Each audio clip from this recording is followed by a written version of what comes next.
The Philippines. 7,000 islands, turquoise lagoons, dramatic limestone cliffs rising out of the water in Palawan, powdery white sand that put this place on every bucket list in the world. For years, this was the next big thing in Southeast Asia, the destination people swore was about to explode.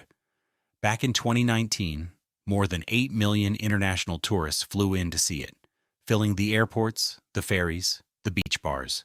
But in 2026, something has gone quietly, seriously wrong.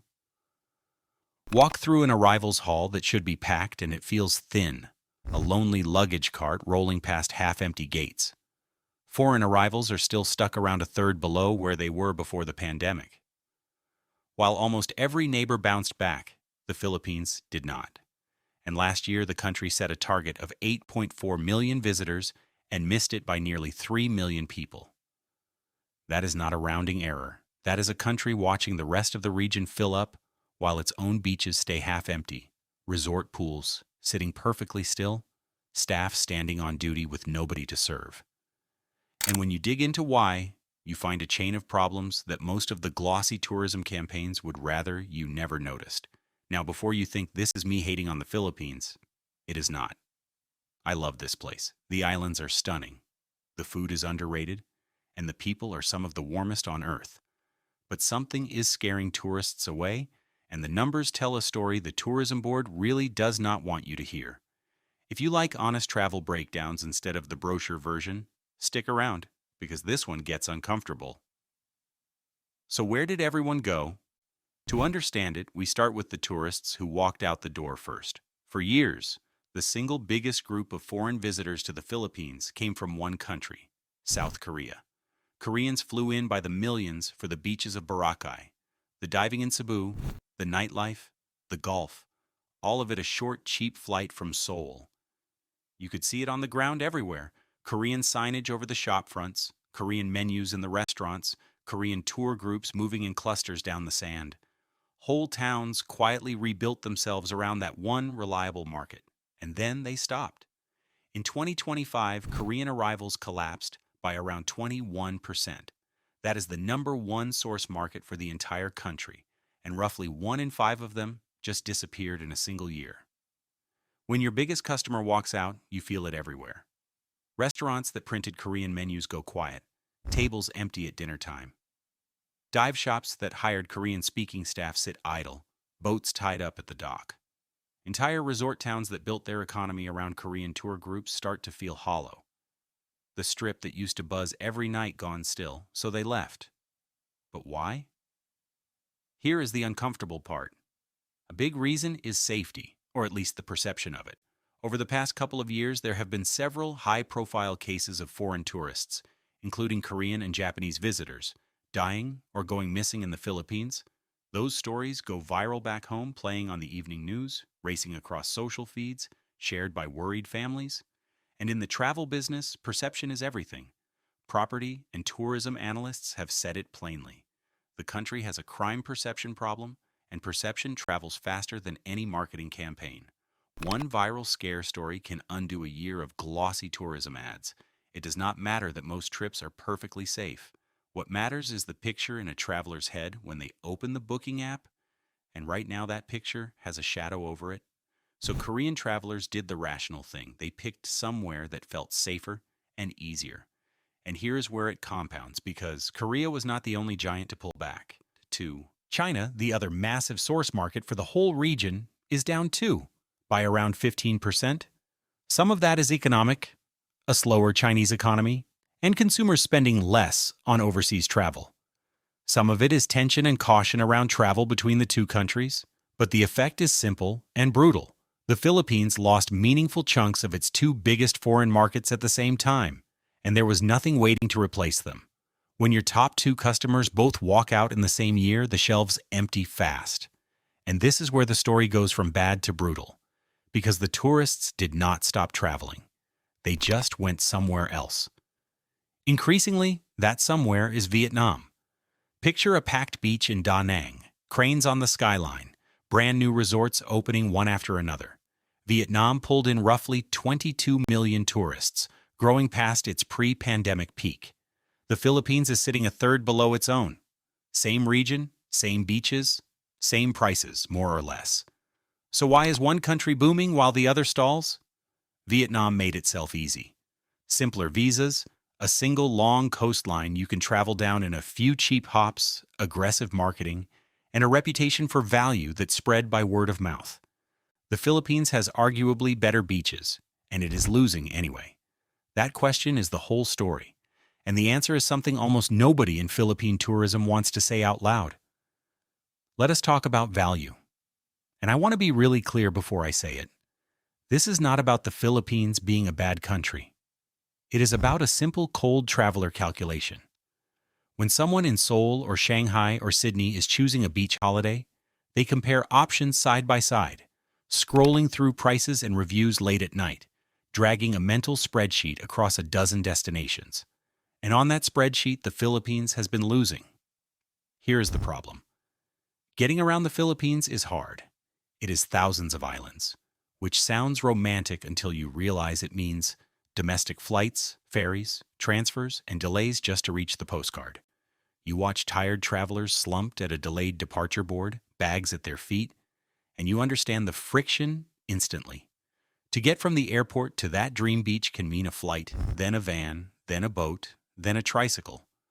Vietnam is one long coastline you can move down in a few easy hops. Thailand has a machine of an infrastructure built over 40 years, trains and buses and cheap flights that just work. The Philippines makes you work for the beauty, and a lot of travelers decide the beauty is not worth the work. And travelers noticed. One major newspaper summed up the mood of foreign visitors in a single brutal phrase: more hassle than fun. When your own national press is running that headline, you have a problem that no ad campaign fixes. You cannot market your way out of a reputation your own visitors are writing in real time. Then there is the price. The Philippines is not the bargain people assume it is. Once you add the flights between islands, the resort markups, the terminal fees, and the constant small costs, it often lands more expensive than Vietnam or Cambodia for a similar week. And when a young traveler can get the same sun, the same sea, and better street food for less money and far less hassle next door, that is where they go. You can watch them do it, climbing onto a cheap easy bus down the Vietnamese coast, phones out, already posting. Value is not just about being cheap, it is about what you get for what you pay. And right now, too many tourists feel the Philippines asks for premium effort and premium money without delivering a premium. Easy experience.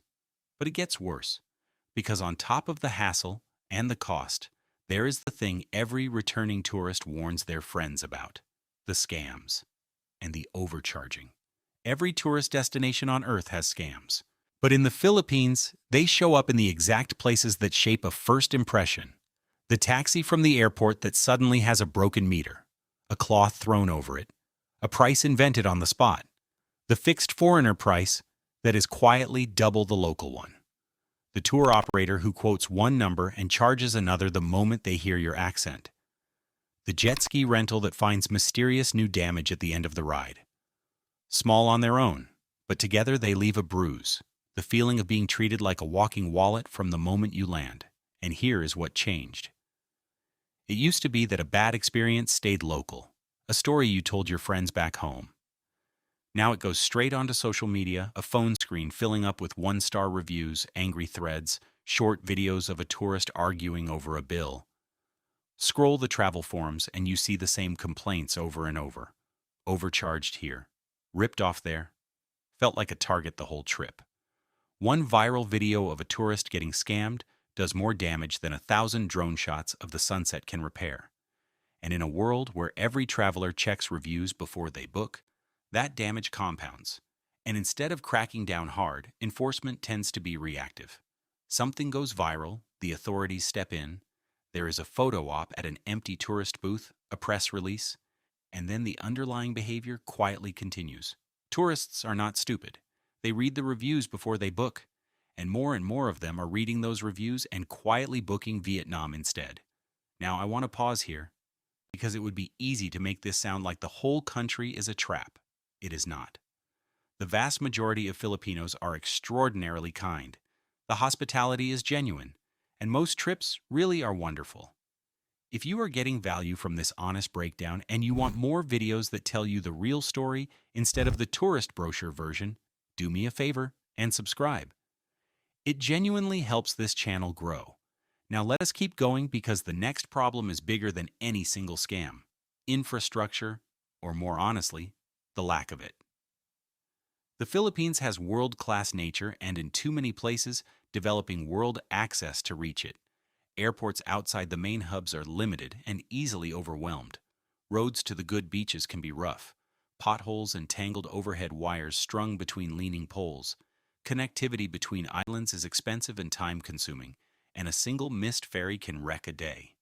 When the basic plumbing of tourism is this hard, casual travelers just pick an easier country. The hardcore adventurers still come, but the family of 4 with 2 weeks and a budget quietly books somewhere with fewer moving parts. Add the weather: flooded streets in the rainy season, tourists sheltering under dripping awnings, the typhoons that cancel flights, and empty resorts overnight and sometimes for a whole season. You have a destination that, at the wrong time of year, feels like it is actively fighting you. Beauty is not enough anymore. Modern travelers want beauty plus ease, and they will trade a slightly less perfect beach for a trip that simply works. The Philippines has been selling beauty and quietly making the ease optional. And all of this feeds into the deepest problem of all: reputation. For all its stunning marketing, the Philippines has struggled to shake a set of stubborn images in the minds of foreign travelers. Hard to get around. Sometimes unsafe, occasionally a hassle. Fair or not, that is the brand a lot of the world is carrying around. And you can almost picture it as a faded tourism poster peeling off an empty wall. A brand like that is incredibly hard to reverse because every new bad review confirms the old story, and confirmation is sticky. You can see the whole thing playing out in real time in the country's flagship destination, Boracay. Early in 2026, arrivals to that single island fell by more than 30% in 1 year. On the beach that is supposed to be the crown jewel of Philippine tourism, more than 8 in 10 visitors were domestic travelers, Filipinos visiting their own island. The foreigners who used to fill it are choosing Bohol, Siargao, or leaving the country entirely. When your best beach is emptying out and propped up mostly by locals, when you see a quiet resort reception with one bored staff member scrolling a phone, that is not a blip. That is the whole national story compressed onto 4 kilometers of sand. So it raises the obvious, uncomfortable question: is the Philippines actually dying as a tourist destination? And the honest answer is complicated. Because no, it is not dead. Not even close. Millions of people still come every year. Domestic tourism is genuinely booming, with Filipinos traveling their own country in record numbers, filling flights and beaches on long weekends. Some destinations, the newer and less spoiled ones like Siargao and El Nido, are actually growing. So this is not a collapse in the dramatic sense, not a ghost town. Some people look at all this and see progress. They say the Philippines is shedding the cheap mass tourism model and moving towards something more sustainable, higher value, more local, fewer crowds, cleaner water, more genuine experiences, a stylish little eco-resort where a concrete block hotel used to be. There is a real case for that, and it might even be the healthier long game. But others see a warning. They see a country with once-in-a-lifetime natural beauty falling behind its neighbors. Not because the beaches got worse, but because the experience around them did. They see shuttered beachfront businesses, faded for lease signs, a place that could have been the #1 destination in Southeast Asia settling for a distant 5th while Vietnam eats its lunch. They see potential leaking away one bad review at a time. And the truth is probably somewhere in the middle. The Philippines is not dying, but it is drifting. And drifting, in a region this competitive, is its own kind of danger. Because while the Philippines debates its identity, its neighbors are booking the flights, breaking ground on the next resort, printing the next round of visas. So what would actually fix this? Let us be constructive, because the country genuinely has the raw materials to win, and none of these problems are permanent. First, fix access. Better regional airports, cheaper island connections, simpler transfers, ferries that run on time. Make the postcard easy to reach, not a logistics puzzle. The beauty is already there. The problem is the journey to it, and journeys can be engineered. Second, kill the scam reputation. Not with reactive photo ops, but with real, consistent enforcement. Fix transparent pricing at airports and tourist zones, serious penalties for businesses that rip off visitors, tourist police who actually show up and help. Make it clear that scamming a tourist ends your business, and word will spread just as fast in the good direction as the bad one did. Third, take safety perception seriously. Perception is the market. Invest in tourist safety, light up the tourist areas at night, publicize the wins, and give the source markets a concrete reason to feel confident again, especially Korea, the market you can win back fastest. Fourth, compete on value, not just beauty. Stop assuming the islands sell themselves. Vietnam did not win on scenery alone. It won on being easy, affordable, and welcoming, and it fought for every visitor. The Philippines has to fight for the same traveler with the same energy instead of waiting for the beaches to do the work. And fifth, tell a bigger story. The Philippines is not just beaches and nightlife. It is world-class diving, surfing, heritage towns, incredible food, mountains, festivals, and family adventures. A destination that offers only one thing is fragile. A destination that offers everything and makes it easy to reach is close to unstoppable. Because here is the thing that makes all of this almost painful. The Philippines has everything it needs. The beaches are better than the competition. The people are warmer. The nature is genuinely world-class, sunrise over an empty bay that looks almost fake. It is so beautiful. What it is missing is not beauty. It is the boring stuff: ease, safety, value, and a plan. Right now, the country is at a crossroads. Get the basics right, and the Philippines could go from a distant fifth to the top of everyone's list, because the ceiling here is genuinely the highest in the region. Get it wrong, and it becomes the great missed opportunity of Southeast Asian tourism, the place that had it all and let its neighbors take it. The islands are not going anywhere. The beauty is permanent. The only real question is whether the country finally builds an experience that matches the postcard before the tourists stop giving it the chance. So what about you? Have you been to the Philippines recently, and how was your experience? Was it paradise, or was it more hassle than fun? Let me know down in the comments. I read them. And if you found this video honest and useful, smash that like button and subscribe for more travel reality checks. See you in the next one.